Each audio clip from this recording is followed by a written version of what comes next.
encouragement. It's hard to encourage people in these very turbulent times.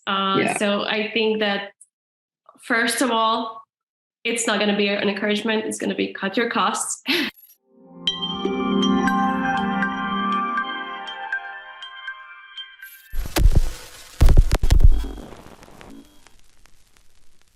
Hello, the Recursive community. My name is Elena, and today I'm wearing the Innovation Reporter imaginary hat when I have the pleasure of interviewing Marija Rucevska, co-founder of Latvian Helve, a project that connects businesses with the startup world through different programs, for example, accelerators.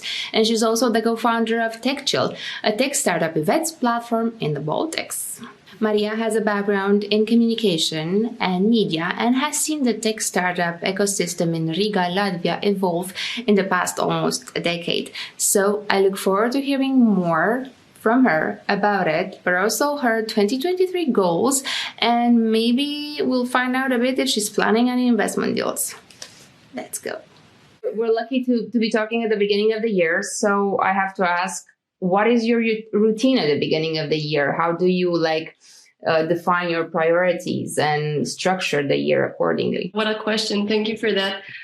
Well, I have to be honest. There is no specific routine that I'm following these days. I think it's, for me, interestingly enough, it kind of, for the first time, it feels like the year hasn't really ended and it's just like an ongoing process. So we just, had the holidays, we had the Christmas, we had the New Year's celebration, which we ended up celebrating just me, my husband, and our baby, the three of us. And basically I went to sleep right after the midnight and just happy to be back. And the first week of January started off with obviously prioritizing a couple of things that we need to work on. As most of the companies, our fiscal year also, not only from the financial standpoint, but also from the activity standpoint, kind of does indeed start the clock. And we just need to figure out what's next for us, what's our kind of focus for the year, and start building on what we have started already a month ago. Because, well, January for us is already an active sales period. So that means that all the thinking that we did in December. Let's dive into it. What are the goals for Helve? Yeah, I think 2023 is going to be a really exciting year for us. So we ended the 2022 by doubling our team and doubling also revenue, been growing by 50% each year since the founding of the company. And what essentially Helve is about, our mission is to help larger companies from private and state sector to master their partnerships and innovation models with the startup ecosystem. So we do that by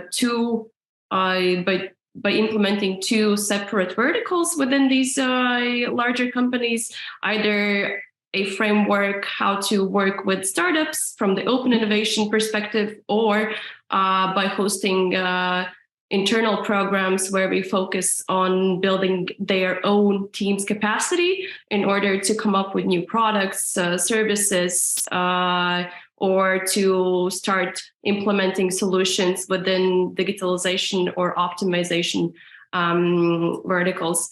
And that's also the goal of this year, is to keep on building on the products that we are already delivering to our clients, to keep iterating them, see what works, what doesn't, and eventually hopefully expand our operations within the emerging Europe market. Mm-hmm. How big is the Helve team? We are now 13 at the moment, and we're looking to probably grow to 20 people by the end of the year. Definitely a strong year for Helve. Is there a priority, a market as a priority for you right now? Where are you heading next? Yeah, we're still kind of embarking within the Baltics market. We see that there is still a lot to do, and only a fraction of the, let's say, clients who we have onboarded have been really utilized. And the specifications about the work we do is that they are quite long sales cycles, and we really need to kind of warm up the stage there, and in order to actually close those leads, because not many companies, unfortunately, are ready for these type of solutions to be implemented within their teams. But we see that with every year since the founding of the company, the sales cycles shorten, and because obviously the world is changing, and it's changing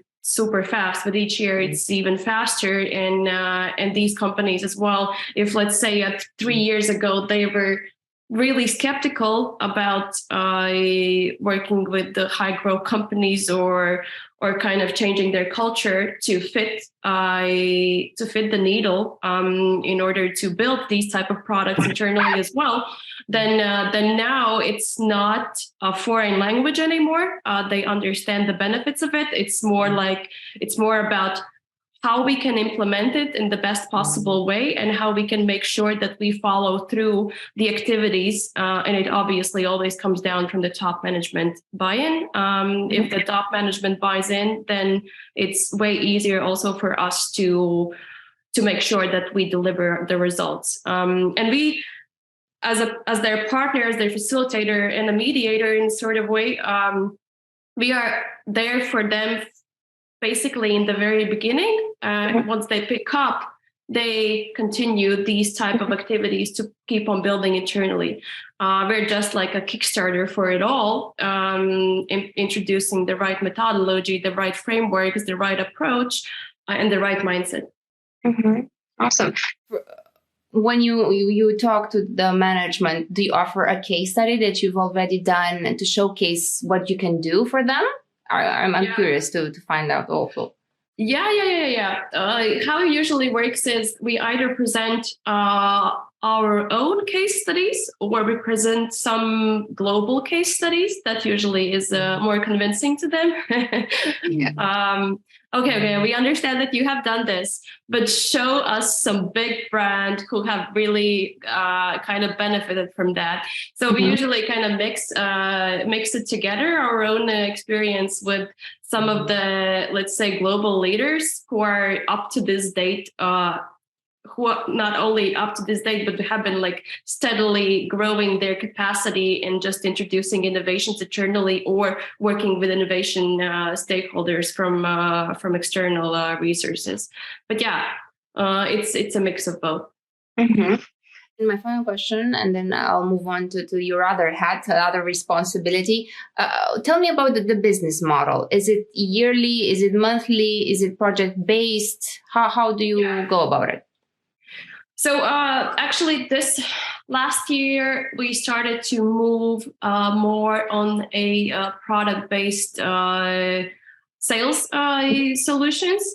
So we started to see our services more like products, where companies can easily plug in, and that we can scale faster and with let's say more of an iterative way. But at the end of the day, it's a product by product cases or project by project cases. It depends on what we are delivering. If we are, for example, looking to deliver a solution which is connected to solving a challenge, internal one, with the help of a startup, then we look at as a product, because those clients really plug into our ecosystem. But if we are looking at a case which is, let's say, a longer partnership consisting of a year and a plus, from the timeline perspective, then it's more custom based. Mm-hmm. Awesome. Moving. What I have here in mind is, like, let me just say that the point of view. TechChill Riga 2023. Coming April, right? The big event is coming soon this spring. What should we expect on the stage and off the stage this year? Yeah, wow. We've really come a long way with TechChill, and I'm just really happy to see how this platform has grown over the years. It's been really, really challenging just knowing how many events are out there, right? Yeah. Because Europe has exploded in the past few years. So you really need to own your game in order to actually survive as an event these days, like not even considering such externalities as COVID or a war in Ukraine, which is terrible. But for us, I think the secret sauce has always been around kind of building this as a community-led thing. And this is, and also as a nonprofit, because the organization itself, whatever we profit, whatever we earn from it, we always put it back and use it in order to scale and help the Baltic local ecosystem, meaning startups and other stakeholders involved. But for this year, for 2023, we have a new color, which is exciting because we have this kind of rotating brand thing. And for this year, it's magenta, which also turns out to be the color of 2023 globally. And I'm actually wearing something similar. So. Yeah. I like your vibe. Yeah. But this year we are going to focus on, obviously, as always, and for forever, I think people know us by the one place where you can meet the best talent coming across the Baltics. So we're going to deep dive into what's cooking in the Baltics, what are some of the emerging startups, what's happening in the investment scene. Are there, there has been a lot of kind of announcements from different types of, let's say, funding vehicles, either VCs or some other alternative investment formats or angels. So a lot is happening. There is I would say already a big competition between the funding rounds and kind of investors getting into the best deals. So it has picked up in the past few years, and I think we're just gonna deep dive into what's gonna come next. Just especially considering the market downturn, everyone is obviously talking about this. I'm not going to be an exception, but still, from our perspective, from my perspective, early stage startup ecosystem will continue to develop, and there's going to be lots to talk about during TechChill about that. The strongest and the toughest will survive, that's for sure. Apart from that, we are going to focus on some verticals and industries that are kind of topical globally, and also the one industry, those industries that actually make sense for the Baltic market. So it's going to be about sustainability, green tech, about a lot about health tech. Where is it moving? It's I think one of the hottest topics these days, because not only do we see a lot of capital being poured into various health tech companies, but also from my standpoint as a, let's say, open innovator / corporate innovator, I see that we are very close to having this huge kind of very still formal industry to be opened, finally to be opened, because I see a movement. Also, we work with a lot of hospitals and also with the National Health Service here in Latvia by just funneling down some new solutions and innovation partnerships. So I see that Europe is soon going to be a lot more open, which will just open up so many opportunities for entrepreneurs who are tackling the health tech space finally. So it's been definitely something we have been waiting for a long time. So I hope to see similar activity as the US is having at the moment. And then some really maybe we're going to also focus on some topics that are not that kind of talked over. Can you give us some examples? Yeah, so like audio tech, music tech, some sex tech things, more laid back, like just discovering what's underneath it. Is there some potential that we see more companies also in these sectors? And obviously AI and robotics, because, well, these are very talked about, but they will have a place on TechChill stage just because, like, originally Baltics are quite let's say advanced in this, and we have talent here developing really cool solutions. What are the local challenges right now moving forward that you can think of? In terms of the Baltic market and startup ecosystem? Yeah. I think the biggest challenge now is it is already happening. It's entrepreneurs really making this leap and surviving through a funding desert. Those who did manage to raise some funding in H2 or H1 of 2022 are, I think, good, but the ones that started the funding rounds, their next ones, just last year, end of the year, and are still kind of continuing to make some bridge rounds. I think that's a really big challenge for everyone, especially if you do not have the traction enough to close the deal. And nowadays, what investors are looking at is the numbers rather than some made up kind of traction result. and yeah, I think that's one of the biggest challenges for early stage startups to close the next funding rounds and really bridge this year. On the other side, from the opportunities, what I see is that we're going to probably have quite a lot of talent available coming like closer to H2 of this year. So I think it's going to be a really good time to start looking into new deals and into new companies from the talent that has been either let go or the company has like fully bankrupted, went to bankruptcy. And yeah, I think there's going to be some really interesting ideas and entrepreneurs who've been either operators or are ready to start their next venture as a second-time founders.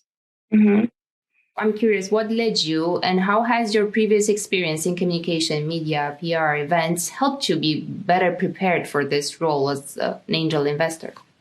So I just recently actually started angel investing. Hasn't been a long time. I think I joined the Bad Ideas Fund a half a year ago or something like that. And by now I've done one angel investment. So I'm not the most experienced angel investor. What convinced you? What convinced you to do this? What convinced me to do this is mainly it's my passion for entrepreneurship. So I'm an entrepreneur myself. And why I even founded my own company was due to the fact that there are so many inspiring people around me. There have been, for quite a long time. And I think that the main reason is that these inspiring people around me have always kind of, aimed for the stars. And this has been a big kind of impact on why I also decided to lean towards entrepreneurship in general. To build my own stuff, to build the culture that I want to see, and see where this can lead us. Always setting ambitious goals, and I think that's also connected to why I do in angel investing. I only do in the angel investing in the Baltics. That's my kind of thesis. I want to support our region. I want to support entrepreneurs who are building here and seeing a really great vision that can also be a sustainable one. And the more we see entrepreneurs really making it into the world, the better we can live here. So that's why I'm doing angel investing. And obviously, I want to do it more in the coming years. So hopefully, I'm generating enough funds with my company so I would be able to support some really, really great founders that I believe in. We will make plans for TechChill event this year. So I'm still curious about this angel investment thesis of yours.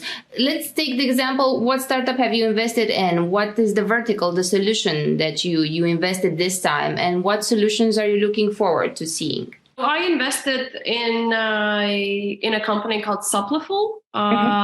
They are originally a company that helps creators economy to start their own businesses.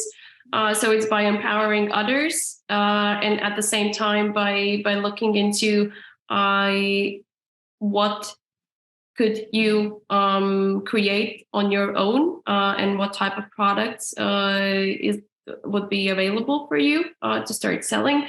And why I supported this team is mainly due to the fact that they come from Latvia, B, they have already proven their business model, that it works, that they have traction. With my first bet, I wanted to go for a company that has already proven themselves in the market, and not just, to go by guts with the just by relying on idea or an MVP that kind of, can go to the market or cannot go. So I wanted to put into a company that's already operating out there.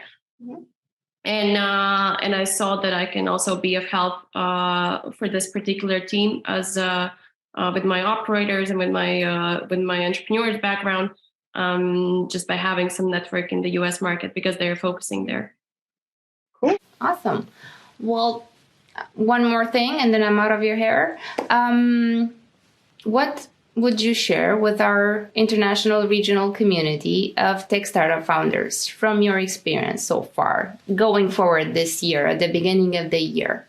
Any piece of, not advice, not necessarily advice or recommendation, but encouragement? Yeah, encouragement. It's hard to encourage people in these very turbulent times.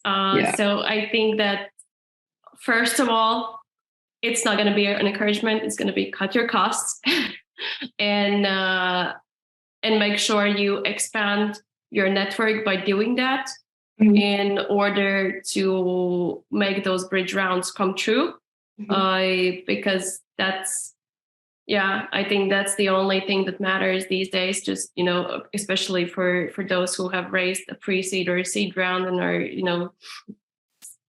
really, let's say, rapidly coming to the end of their roadmap runway. And on the other hand, those who are just now starting, I think it's a great time for you.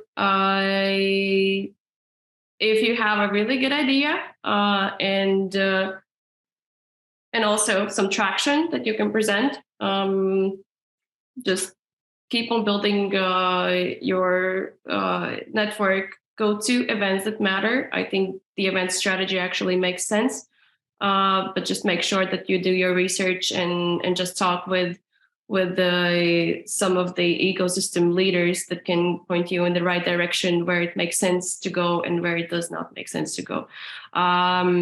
Plus, when you attend these events, it's in the beginning of a startup lifetime, super important. Just make sure to hustle and break yourselves into some of the VIP side events where the magic usually happens and the best people gather there. Thank you for watching. I am Elena, and at the Recursive, we aim to provide constructive reporting on the progress of the local innovation community in Central Eastern Europe. Until next time, I invite you to read the stories that shape stories on the website and hit that subscribe button so you don't miss out on insightful interviews.